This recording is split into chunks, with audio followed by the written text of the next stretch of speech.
technologie, c'est que contrairement à une technologie capacitive, celle de l'iPhone, on peut le mettre sur n'importe quel type de surface. Ici c'est une table, on pourrait le mettre sur une sphère par exemple, on pourrait le mettre sur d'autres systèmes qui aient des dimensions totalement différentes. Et surtout on n'est pas du tout limité au niveau des capteurs. Je pourrais avoir 150 doigts dessus, la machine répondrait aussi rapidement qu'avec une main. On peut le voir avec cette application de dessin.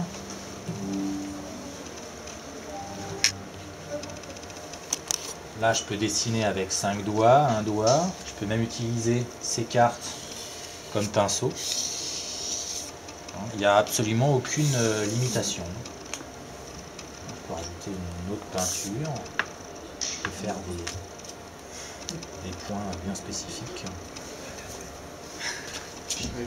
La seule limitation ici, c'est l'imagination du développeur et de l'utilisateur.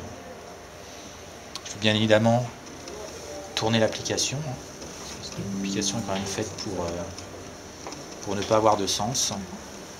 Donc, si j'appuie ici, on voit bien que le système s'est tourné dans l'autre sens. Donc ici, je peux...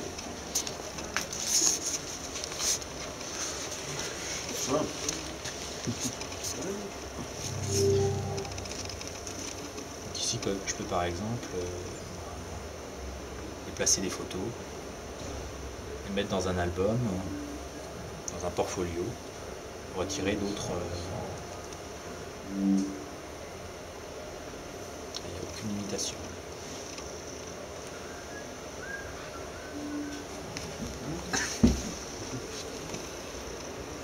Évidemment, il faut avoir tous les doigts aussi. Oui, voilà.